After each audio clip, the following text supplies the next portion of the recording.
appreciate you joining me, or at least finding me, or choosing to.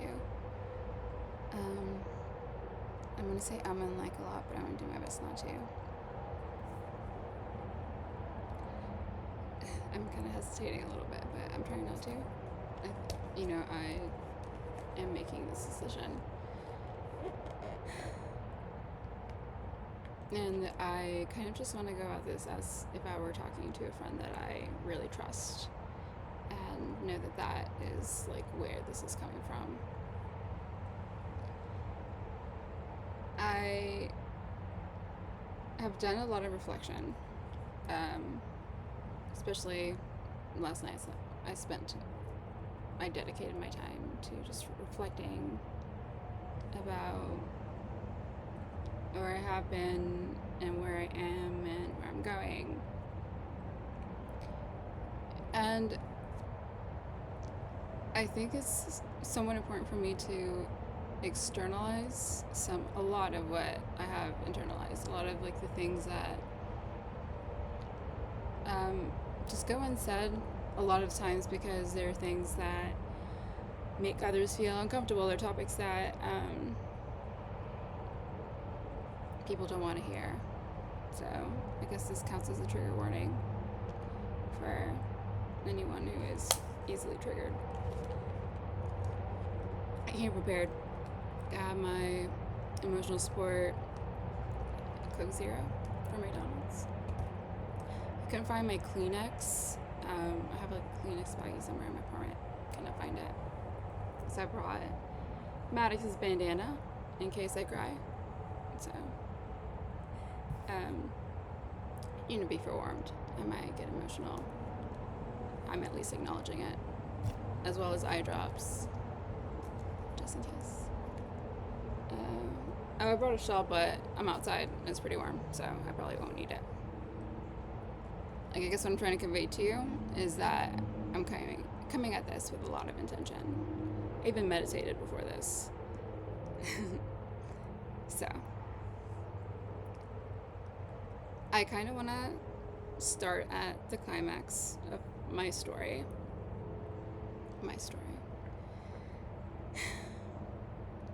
And that, for me, is having set up a noose.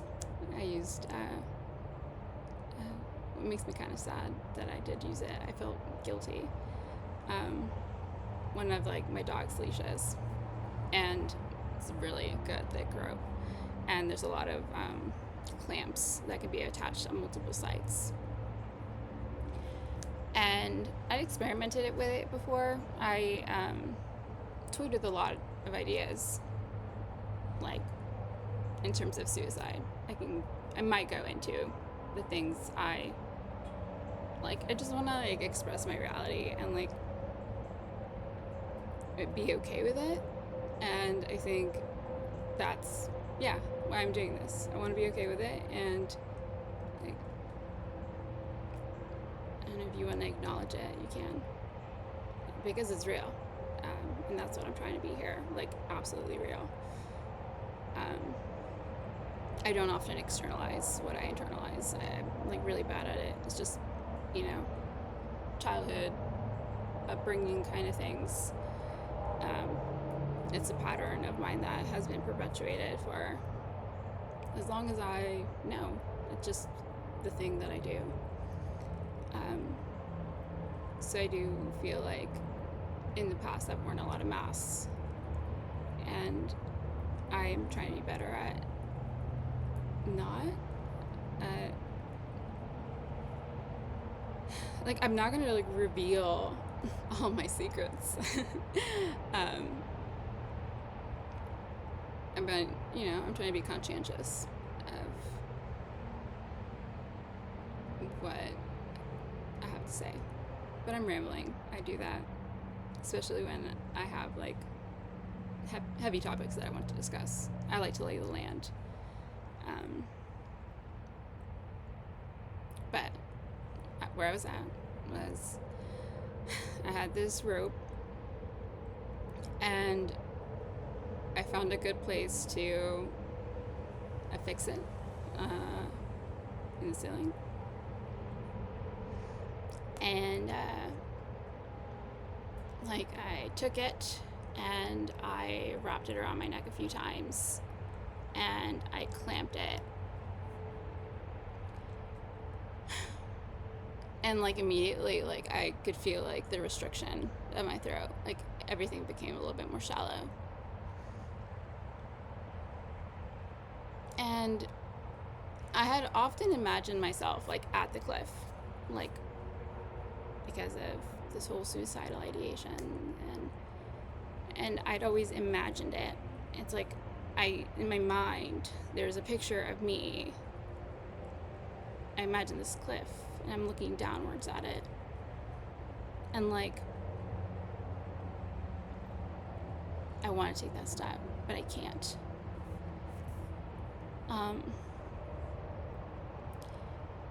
And then I found myself actually at the cliff. It was one move to get there, and I'd never been there before. Never, ever, ever. I'd imagined it, but never had I been there before. And it was a really weird moment.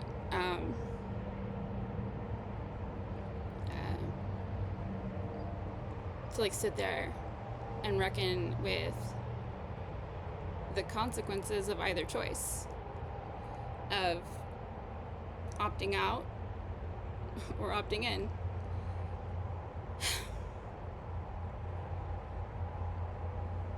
Ultimately,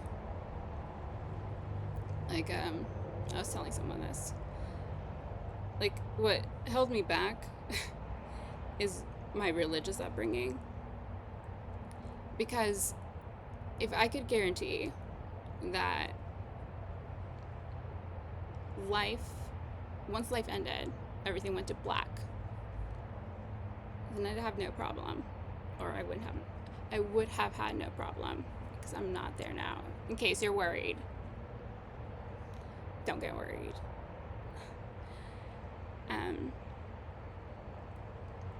Where was I? Oh, the religious upbringing thing. Okay, I'd be fine with it if everything went to black. However, if what I'd been taught, if there is a heaven and a hell, because I feel throughout this, throughout my depression, I remained spiritual, in a sense. I needed it. I needed, when I felt so alone, I needed to believe in something that cared about me. So, even though, I have such a complicated, relationship with just religion and God and my relationship with, all that, its existence, I don't know if it's a benefit. I think if I actually had done it and I actually made that step, I think I would have been okay. I don't think I would have absolutely regretted it. And I know that's not the thing that people should say or want to hear. But there's something nice about finality, especially when you feel that bad.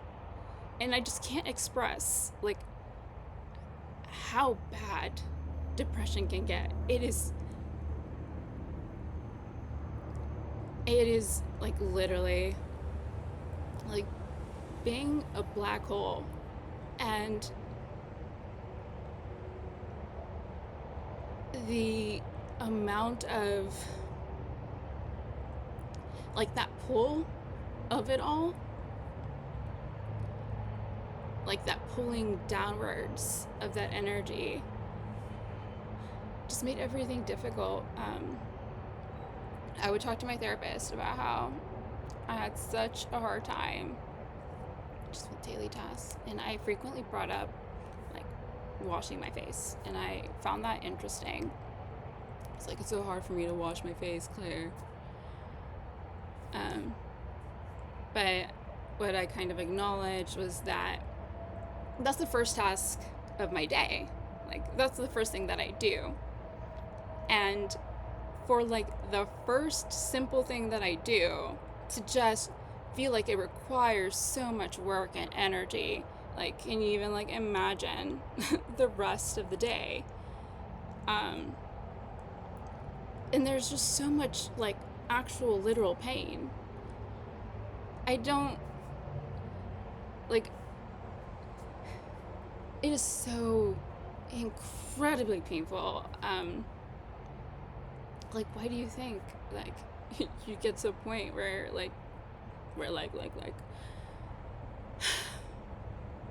you would be okay with taking that step? Like, you have to be in a significant amount of pain to get there. And yeah, there's like a part of me that like feels really sad that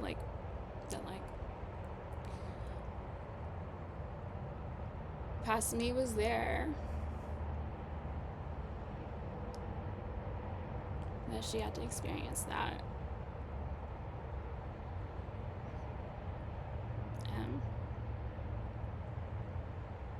But I'm glad that I don't anymore. I feel like I've tangented away from where I was, but I didn't take that step, and for so my suicidal ideations, I mean, I had worked up to that point. I'd experimented with a lot of other ideas. Actually, like, read some like forensic pathology like journal articles on examination, which I played with. I kind of like looked at like the pictures they had to kind of see exactly where to target. And this is like the femoral artery, and I have some like scars on my leg now because I was trying to see if I could make it, if I could get there. I didn't make it very far. I mean, I have like this like hypertrophic scar, and that's not going away. But I don't know. I guess I could like go more into all of that, but I guess it's not really relevant. I think you kind of get the picture, or I hope you do. But so the active suicidal ideations became passive. And this is an interesting state of being, because it's kind of, you're just wishing something, like, just something goes wrong. Like the roof falls over my head, or I get in my car and I get in a crazy accident. I didn't wear my seatbelt, just in case. I wanted to like help that moment out, which is silly.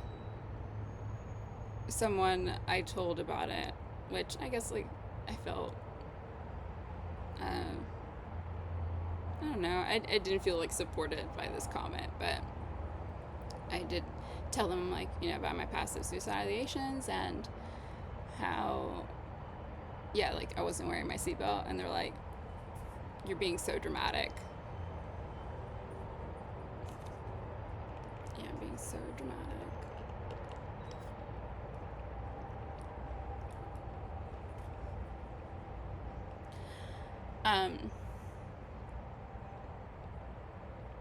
But I just like would wake up every day, and like the instant I open my eyes, I was like flooded by this like feeling of like, why would you do this to me, God? Why would you allow me to wake up? Why do you keep making this happen? Why? Like, the moment that I wake up, the first thing that I think about is like, I wish I was dead. Walk over to my toilet and I'm peeing and like my face down and I'm crying. It's like, like, why can't I just not be here? Like, why do I have to keep being here? This sucks. I hate it.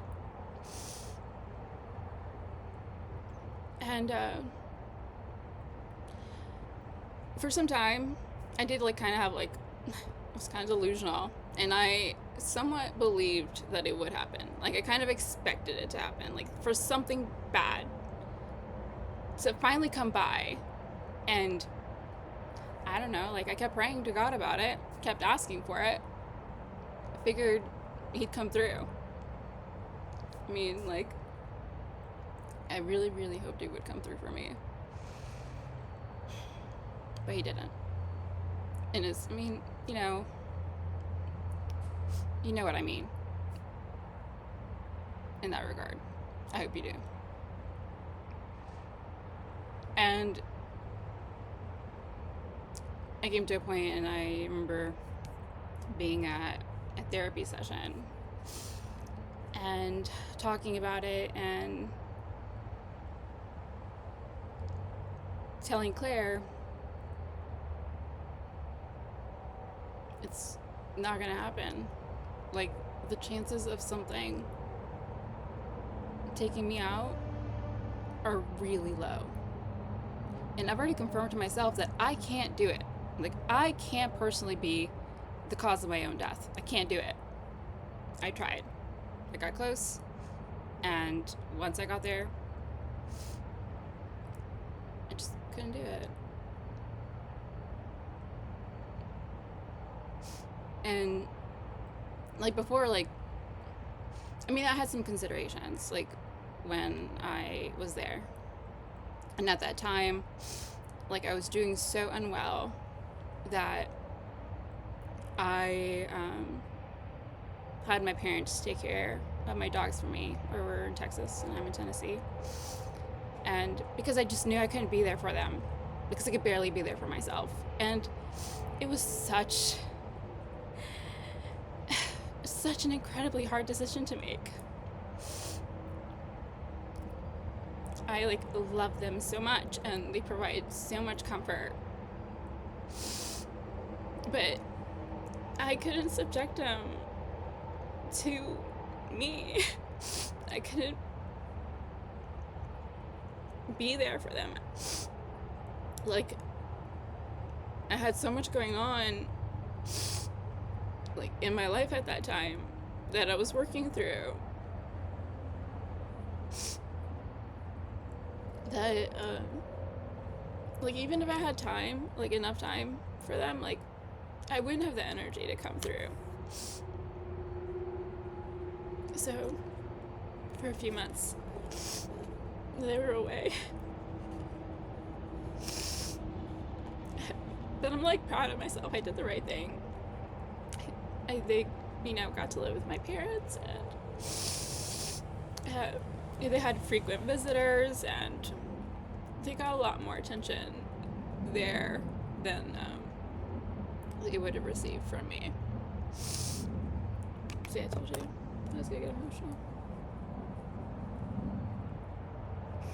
But I knew that, like, if I decided to, like, make that choice actively, there was comfort in knowing that, like, they would be okay. My parents would take care of them, and they would treat them well. And then, like, really, ultimately, aside from, like, the fear of the afterlife, like, that was, like, my only other real consideration. It was that, like, they would be okay without me.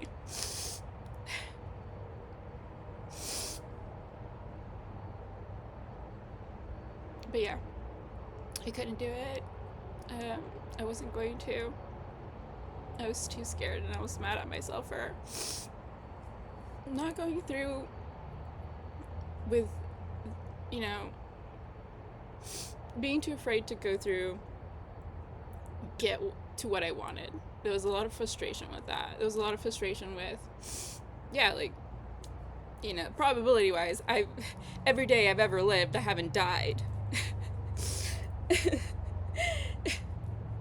I'm not saying saying that I can't die like in the next 10 seconds, but I'm just saying,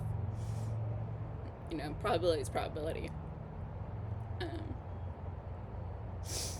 So I got there, and I got to the point, and I was just anger and frustration, and I told Claire, I'm thinking about this algorithmically. Like, I have this want. I, get to a point where,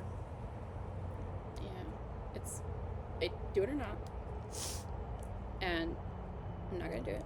So next step is have something else do it, realizing they're not going to do it. So my only alternative is to stay alive. Like, that's the only option. And getting to that point is when I fully grasp the fact that I could not go on living the way I was. I could not continue to be that person. I couldn't do that for future me. Like, I feel like I owe myself more than that.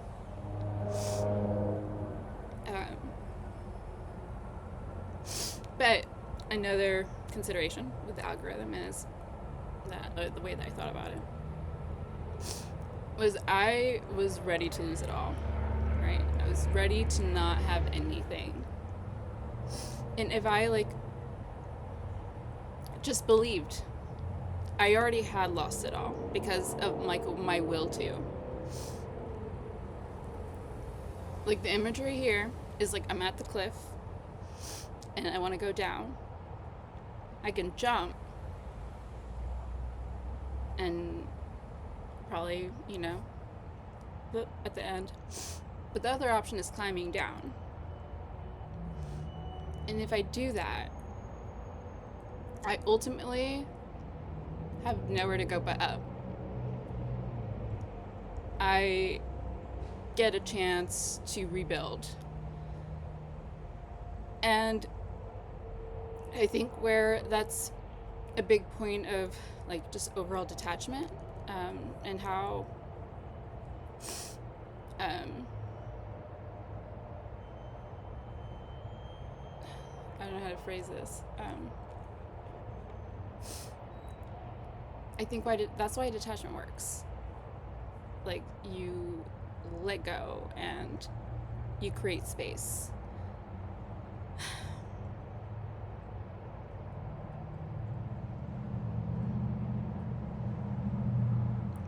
I think the biggest thing I had to let go was my fear of failure, of not being enough, to worry so much on the ways that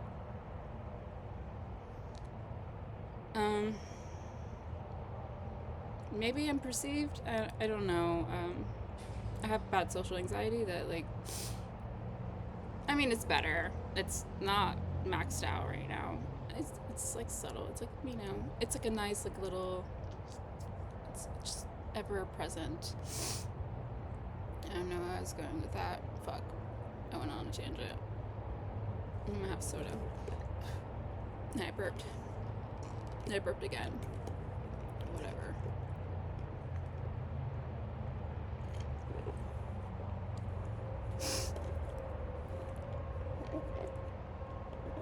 But I think a lot of my detriments have been rooted in fear.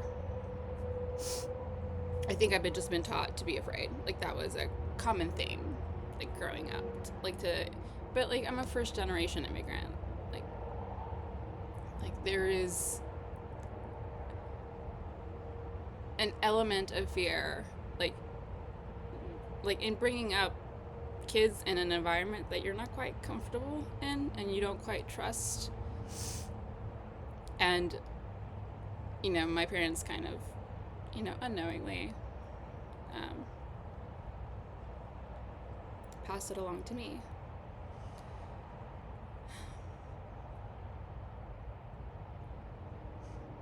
In many situations, I have just found myself feeling a afraid when there's no reason to. I was at a yoga class, and I had this teacher that I really liked, and I loved going to her classes. Her name's Naima. And one day after class, I went up to her and I was like, hey, like, I've been to your classes a few times and you've seen me here. I was wondering if you have any feedback on my form or anything. And then she was like, she like thought about it for a little bit. She's like, I think what you need to be is more fearless. And I was like taken aback. I was like, how? Like, it was so like, I like felt so seen in that moment. Like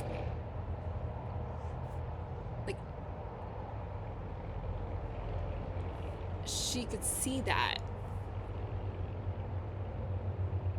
And it's like stuck with me.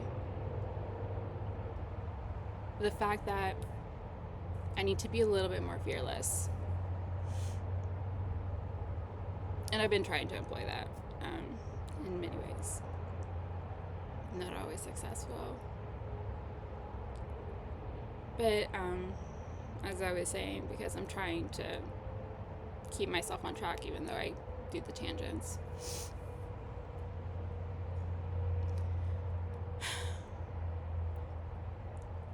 Yeah, I've just been doing a lot of work on like becoming who it is I want to be. Like my Instagram reels are a lot of like these like self-growth empowerment like videos. Like it's kind of cool. It, you know, I guess algorithms can be used to your advantage occasionally when you're not being sold something. And I feel like I've made a lot of progress.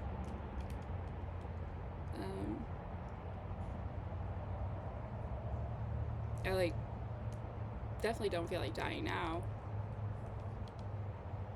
which is nice. I enjoy things like when I was talking about like the pain associated with depression. There's like this term, a medical term or psychiatric term called anhedonia, and it's, let me see if I can describe this right. It's like you lose the sense of pleasure when you engage in things that you enjoy. And that's actually quite a jarring feeling. It's really weird. To not be able to engage with the things that you know are gonna bring you like some happiness, and to feel nothing. Like, but then somehow it turns into feeling bad because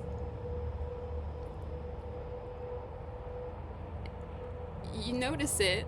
You notice the thing that you know would have made you happy. Like for me, it'd be like spotting a butterfly.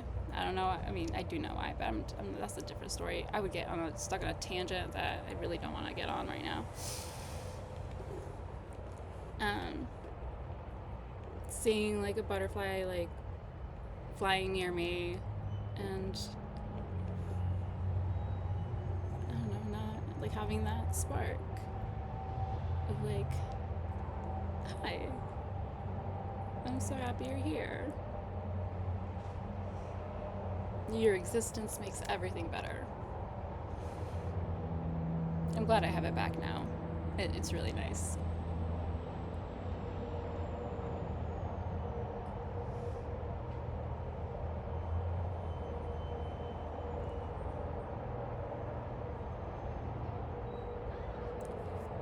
I did a lot of this alone. And I think in some ways it was necessary. In some ways, but I think it would have been easier if I had a stronger support system. I had literally one person. Well, I had a few, but like in terms of like friends, I had one person. And that's enough. Not enough to like carry someone not when they're in that state. But God, do I love her. She didn't have to do any of that. She didn't. I would just go to her house and crash on her couch. We went to a dog park once and we were walking around and I could just not say anything. I had nothing, and I felt so bad because I wanted to be a friend, and it was so hard to be a friend. And yeah, God, the loneliness was awful. It's just, it's not like you can make friends when you're like in the middle of depression. You just can't. I did make one, and actually, yeah, she's really great.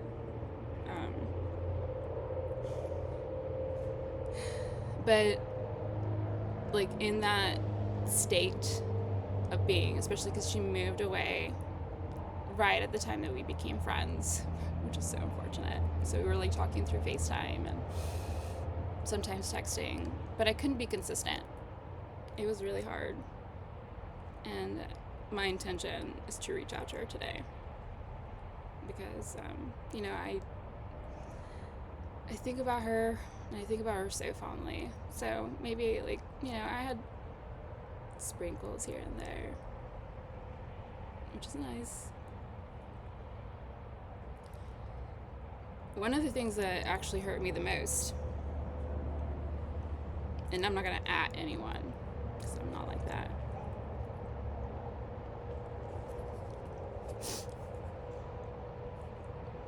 was I was in the resident workroom, and I remember just being in a state, like, I just felt desperate, like desperate for help, like for connection. And I'm sitting there and I can't do my work. I'm kind of just frozen. And there's one other person in the room. And that's someone that I liked and that I thought was cool. And I sat there and for like 15 minutes to like work myself up to ask them if they would let me in, if they would include me. So once I got the courage, I walked over there, and I feel like I was very ginger about it. Like I was very, I approached it like, I tried to approach it as softly as I could. And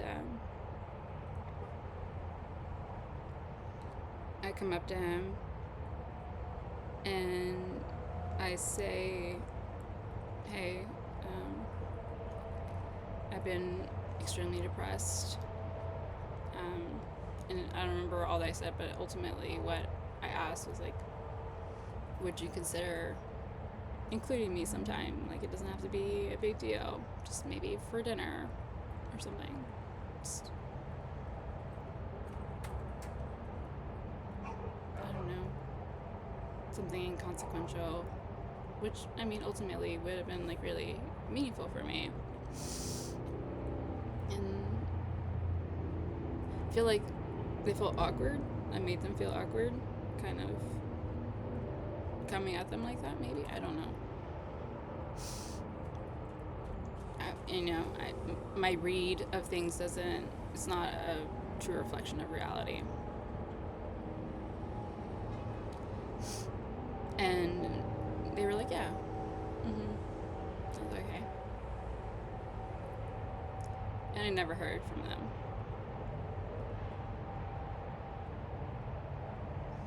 I just don't know if they realized how serious it had to be for me to, like, make that step.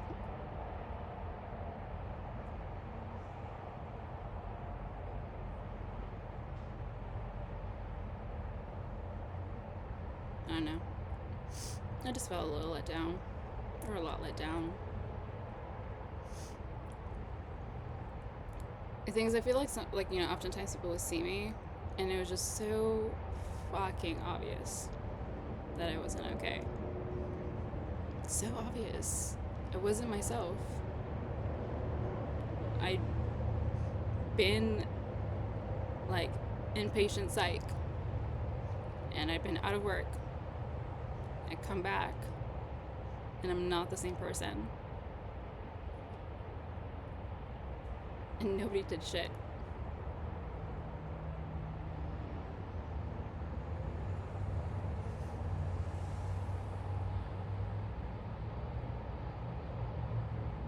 And okay, I fully understand I'm not anyone's responsibility. Nobody owes me anything. Completely aware of that. But it just would have been nice to have felt cared for. But the thing is, with depression, people often avoid you. And I think it's human nature. I think the people who care are scared to approach. And I've heard that actually many times from people who are very kind. And I've repeatedly heard, we didn't know what to say, what to do. So those concerns ultimately led to them just holding back. And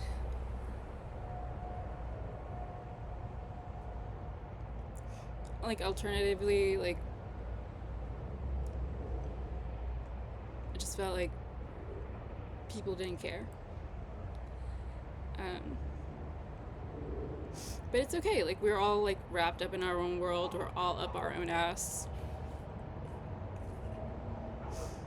But something that I would notice is how quickly people would get together to celebrate someone, to be happy for them when they have a baby or something good happens. But when something bad happens, it's just, they stay away.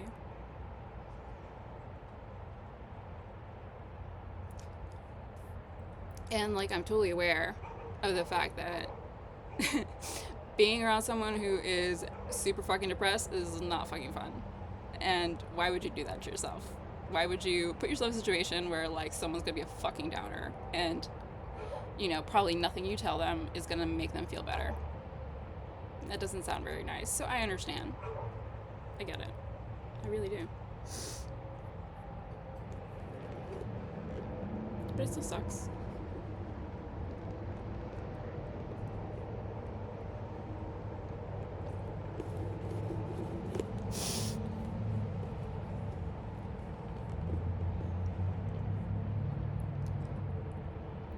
What's nice though is that, I ultimately needed to do this on my own. I wanted the comfort of just anyone or anything. I wanted to be numbed, in a sense. And maybe this was a favor, becoming so isolated. Because it ultimately, a lot of times, just felt like I was the only one I could fall back on. Unfortunately, a lot of the times I felt like I was letting myself down. And I just didn't want to be that person anymore, of continually letting myself down.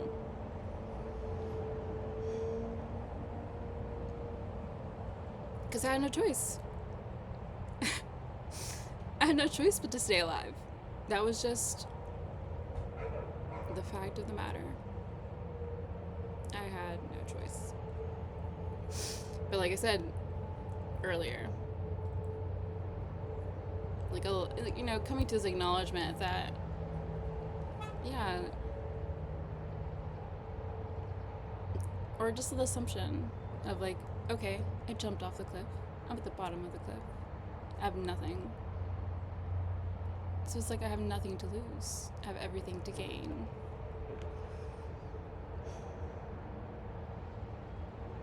Nowhere to go but up. Up, up, up. And it is not easy. Not easy.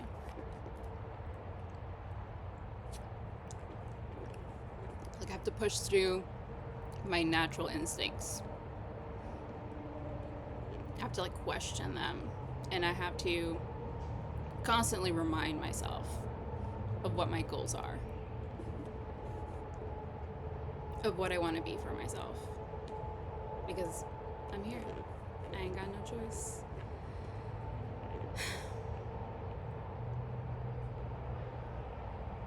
And I've done pretty well. I really have.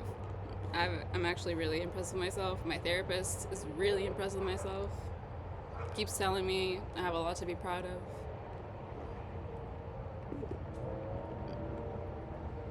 I just feel somewhat unrecognizable from who I was a few months ago. And that feels nice. It feels nice to walk the world with ease occasionally. It's something new for me. I don't think I have ever known that or like been able to get there where it's like I can just go and I don't feel pressure that I've like artificially made for myself. I can just relax and go and just act more instinctively and true to myself. But that kind of came with, keep burping because this,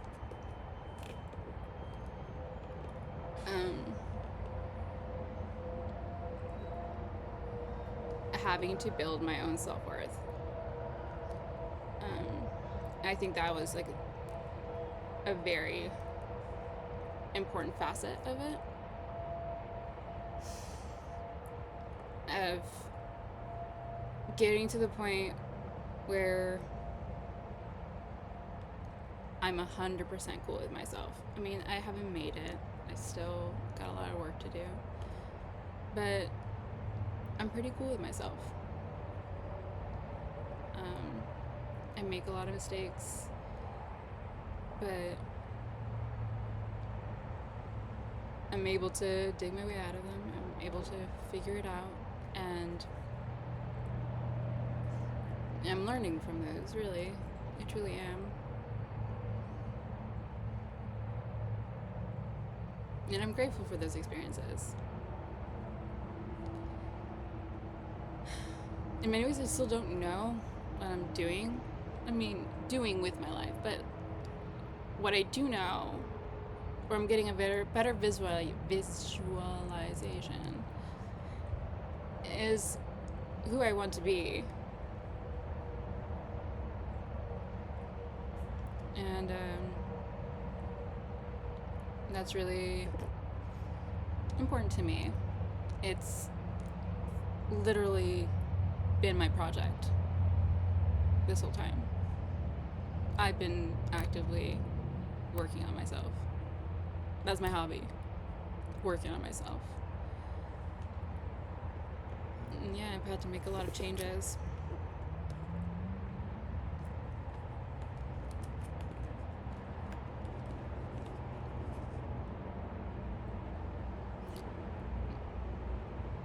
But yeah, it just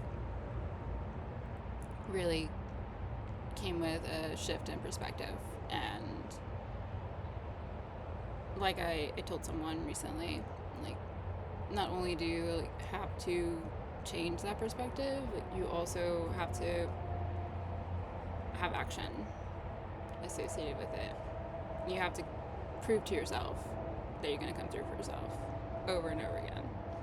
Over and over again. And yeah, it's a lot of work. Because a lot of the time I don't want to do the shit that I need to do to come through for myself. It's easier to do it for other people. It's easier to come through for other people. I don't know why the fuck it's so hard to come through for yourself. To do things for yourself. Or at least for me. I'm speaking, I guess, just for me.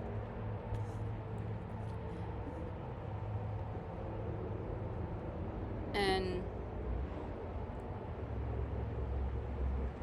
yeah, I've just become better at it. I keep coming through for myself. And that has really built on my confidence, and I am trying to be mindful of identifying negative reinforcement loops and the positive ones, what is feeding me towards and taking me in the direction that I want to go, and what are things and thoughts and people that are holding me back. And I have to make that distinction, and I have to be aware. What works for me? What helps me in this process? And to be pretty candid, I already said it a little bit previously, a little bit before, whatever, in the beginning of this is, damn it, I lost my train of thought because my brain went somewhere else, and now I need a Coke Zero.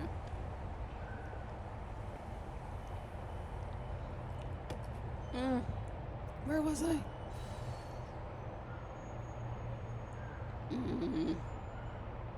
Yeah, coming through for myself and how hard it is, and building confidence, and yeah, whatever. You get the picture. I'm pretty sure you got the picture. Don't have to super explain myself to you. I'm just sharing what I want to share, and I think I kind of remember. Yeah, I remember now. I remember it was things that work for me, positive reinforcement, things that ultimately help me in my journey. And one of them, a big one, is externalization. Like I said before, I just have historically not been very good at it. It's just not a part of who I am, or I have been. I want to, be better at who I am on the inside, being reflected on who I am on the outside. I want those to be seamless. But, I think that will create some peace. It's I was thinking the other day about how I haven't read The Body Keeps the Score, but I was thinking about it because I have a video diary. I do a video diary, so I was recording myself and I was talking to myself and reflecting. Like I said, I did a lot of reflecting last night. And I was hashing out events and things and saying the things that I felt and kind of experiencing those. And I realized that, yeah, because I don't externalize, I don't really tell people about myself that often. So I don't get that chance to sometimes have that externalization, experience those emotions. Okay, for instance, I'll clue you in. So I'm on Hinge, and I matched with this dude. And first off, usually the worst, okay? Don't judge me, please. I usually swipe left on bald dudes. That's just the rule. Bald? Nah, next. But I was like, they seem okay. So we matched. And it was really nice. We had really good conversation, like this good like tit for tat, and they could match my energy, and like, you know, I could get sassy and they could handle it, and we made jokes, and it just felt so witty, and I liked who I was being. I really liked who I was in these like conversations. And I mean, I really, you know, liked this person through text. So we go out for tacos. It's called Más Tacos, por favor. And I show up what some people may call overdressed to a like a very casual like restaurant date. But the thing is, like, I don't often dress for the place. I dress to the anticipation or the like my level of like dress upness is reflective of like how much I'm looking forward to an event or thing. Like, if I am really excited about it, I dress up. I do my makeup. I didn't do my hair that day, but I just didn't have time. I did my makeup. I felt like it was kind of overdone, but whatever. I wore this like really nice tube maxi dress that I got from Aerie, and it's like striped, and it makes my ass look really good. So I go there. I'm getting a little bit distracted. And then these red heels that my brother got me, these like strappy little things he got for me for our birthday. They're really cute. I was, you know, coming in hot. I'm sorry if you're watching this, but I'm not. This dude shows up in this oversized Eeyore shirt, and like, I don't know if he was wearing jeans or pants. I just honestly, like, I just didn't even pay attention. Like, I was like, what the fuck? It has like some text on it, and I refuse to read the text of it because, yeah, no. Ew. But I was like, okay. Dude I'm not gonna judge them on their appearance. Not too hard. I mean, okay, I did, but I was like most dates I've ever been on, dudes are like super underdressed, and I'm always overdressed because I'm looking forward to it. Sue me.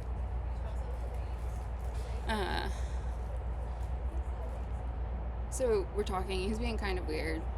He later tells me he's anxious, but okay. And I'm trying to like get back to that mode that we had over text, like that witty conversation. It kind of just felt like hard to, you know, it wasn't happening. So we're in line, mind you. We're at this place where each taco is like less than $4. Got two. I got some like fruit margarita drink, which is $9. Okay. So he asked me what I'm gonna get as we're getting close to the beginning of the line. And I'm like, oh, I think I'm gonna get the chicken and the braised pork taco, blah, blah, blah. And then get to the front, and I go up, and I give them my order. And then the girl's like, anything else? I look to my right. Dude's not there. Look behind me. He's like 5 to 7 steps behind me. I'm like, dude's not gonna pay. Wow. Okay. I know whatever.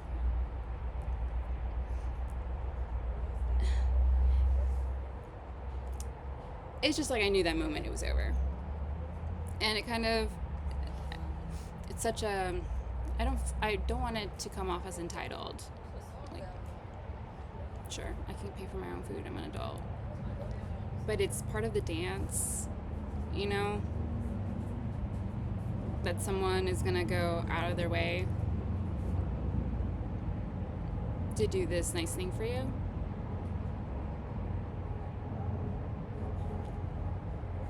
The only reason I stayed was because I really wanted to eat that food. I was hungry. I think I just didn't really care after that. Like, I had put in so much effort. Well, anyway, I even ran out of work for this dude. I was texting, like, the side of text that, like, we're out in procedures, and I can't leave if they're in procedures because they might need me. So I'm there, and I'm like, are y'all done? Let me know when you're done. I want to, like, go get ready really fast. Like, I only have, like... And luckily they understood me, and yeah, they updated me, and I was able to run out. And, yeah, I guess what I'm trying to get at ultimately is I often have these kinds of, not often, like I don't always have like horrible, worst days of my life situations. This happened last Thursday, by the way. Bullshit. So mad.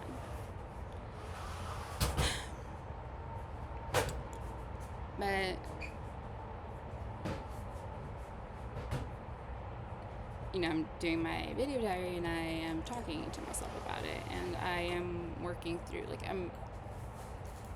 I talk through the entirety of the event, and I get to feel, like, the feelings that, in some ways I'd repressed. I was just, like, observing it as it happened, but I wasn't, like, processing it. And going through it allowed me to process, like, you know, allowed me to feel the things associated with, because I didn't have to put up this facade for him or for this dude. Like, I mean, I was obviously masking. I wish I could have called him out. Like, I'm like, are you serious, dude? I mean, I could have, but I didn't. I was just like,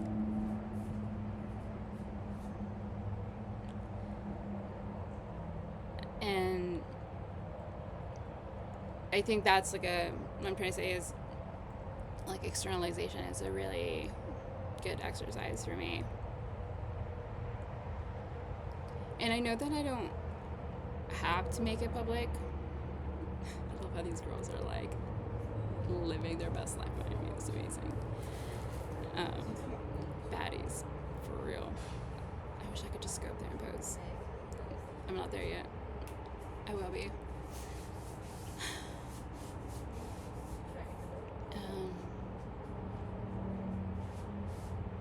But I guess I want to allow for access. How long is this thing so far? It's an hour. If you care enough to spend an hour of your life listening to my viewpoint, like, you don't have to, of course. It's like, I did this for myself. Like, I wanted you there, but I didn't need you. And I think it'd be a lie to say that I don't still want you, but I'm okay if you're not. I'm okay if you're not here. Because I have made that distinction that what I need and what I want are two different things. Two drastically different things. And like, you know, there's that cliche comment of like, you know, you'll always, I mean, it goes along the lines of like, you'll always have what you need. And I had to come to the realization that that was true, that I will always have what I need. And mostly because it needs to be all I need, because it's all I have.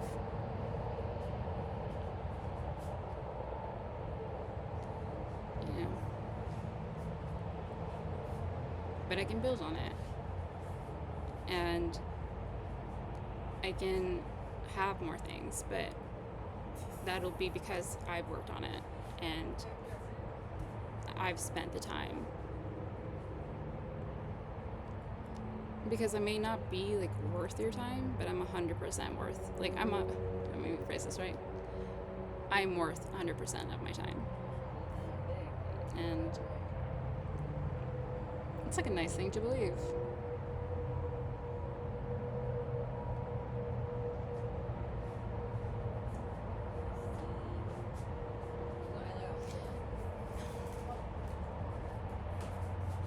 My biggest fear is finding myself back in that depression. That's like my biggest fear. It used to be a fear of failure. And I was telling someone this. I told them this morning. But like I said, with like allowing myself to like let things go. If the fear of failure becomes like dampened,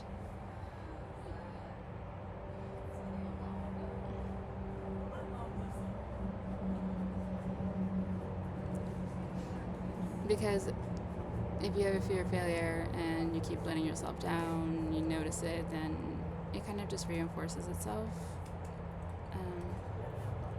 And it's one of those negative feedback loops that I've identified. And I just don't want to perpetuate. Like, it only hurts me. And maybe this fear of, you know,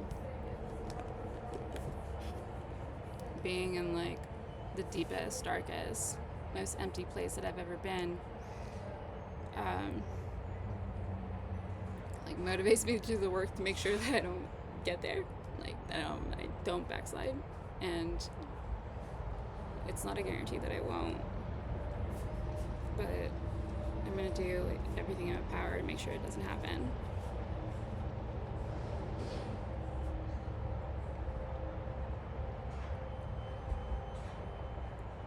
Because I'm gonna keep being here. And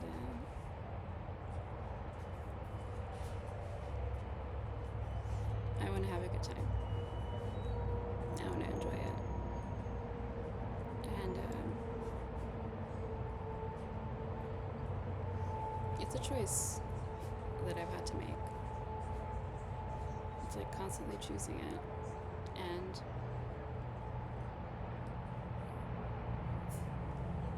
it becomes easier, like the more you actively engage in trying to do it. Like, it's like feels like a slog sometimes, and sometimes you don't come through for yourself, but there's a continuous attempt.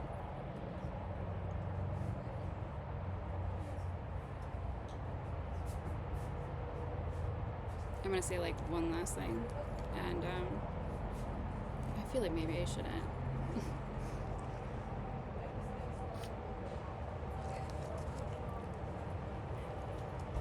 But I'm allowing myself to be somewhat vulnerable in the event that you made it to an hour and 5 minutes with 9 seconds. That I like to, like, not truly, but I like to imagine that I was a reincarnation of Athena. I got her on my arm. I just liked the things she embodied, the qualities she embodied. She wasn't the baddest bitch. She was, you know, she was salty about it when Aphrodite got that apple. I would be too. But, you know, I'm not a 10. Maybe an 8, possibly a 7. Like, it's fine. It's a fact. I don't like it. I just know it. There's some gorgeous girls, dude. And they know how to do makeup. I know basics. And I have these really chubby cheeks that don't go. And my eyes are really asymmetrical. And I have this, like, scar on my nose. Because, of course, when I was going through it, I lost a ton of hair. My hair's, like, super fucking thin now. It's, I think, telogen effluvium. You know, like, increased stress causes you to lose your hair. So now I'm a thin hair bitch. And then I started breaking out really bad. Like, as a teenager, like, my sisters are always, they give me a hard time because they're like, you, like, have always had perfect skin and I never really got, like, a ton of zits. But holy shit, like, I just broke out. And the worst one was right here around October.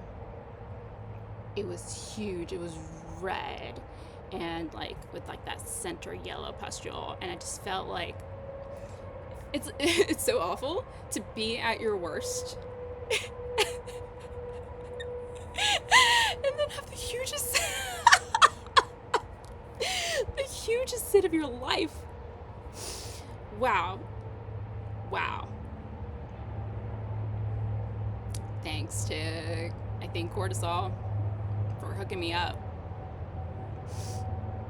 But, you know, I can't help it. I, like, fucked with it, and because I just needed it gone. And now I have this scar that, I mean, unless I do some, like, kind of cosmetology procedure, like, it's there. Kind of like the scars on my thigh, upper thigh. Just like this physical reminder of where I was. I mean, it's real, and that's just what I'm trying to be right now. And there's an element of fear in this, like, of how this information could be potentially received if anyone chooses to engage in it, which, like I said, this is mostly an exercise for me, and I am talking to you, but you can do whatever else you want. You can play Call of Duty, or, I don't know, go swim, or go skydiving. Don't let me hold you back. You do you, boo. Truly. I want you to do you. Because I'm doing me.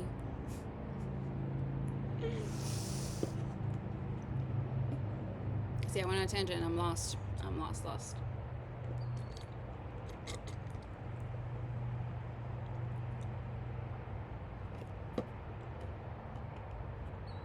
I'm getting close to a stopping point. And I guess, maybe I think the sentiment of what I was trying to say is, oh yeah, like the fear of, like, how someone would interpret me. Like, interpret my reality, my real thoughts and experiences, and I don't know, judge me for them, or feel like, yeah, like I'm oversharing, or I shouldn't have done this, or I don't know. I just don't, I feel like sometimes I can't read the room. I can't tell, like, the overall, like, what is okay to put out. And I guess, like, I'm just choosing, like, you know, I am mindful of what it is that I'm saying and putting out. I am completely cognizant And I'm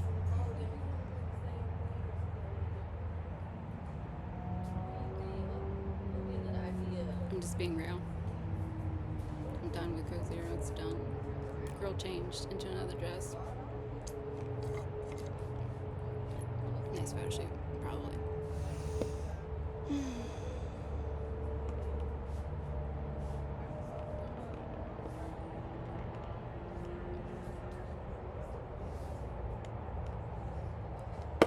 Maybe that's it.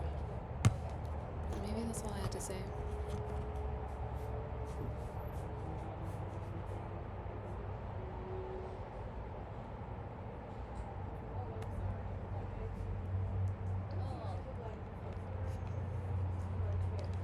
Her hair looks really good.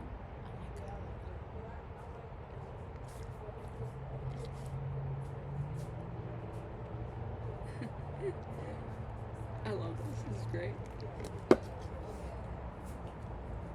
I like how we're doing our own thing and we don't care what we're doing.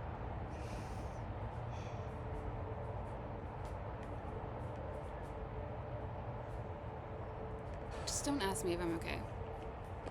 Like, that's the worst question. Like, am I okay? Like, bitch, listen to what I'm saying to you. I'm not, like, I have received that question before. And I just don't, it doesn't merit a response from me. Because it's negative feedback. Because it's usually people who care about me who ask me, am I okay, when I start to be more open or more present, because I historically haven't been. And like being asked that kind of makes me question, like, am I doing something that isn't right? Am I not supposed to be here? Am I not supposed to assert myself? And yeah, I don't want to feel that way. So I'm okay. I'm telling you, I'm okay. I'm doing great. I'm doing better.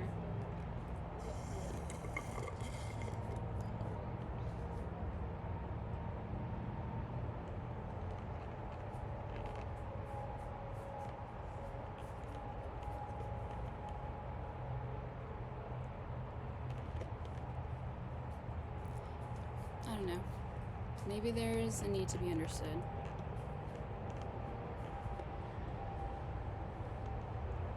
You at least know some of the backstory.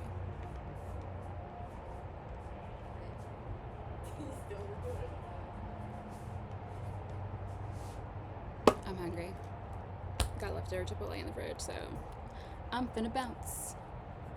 Thanks for taking the time to listen. That was nice of you.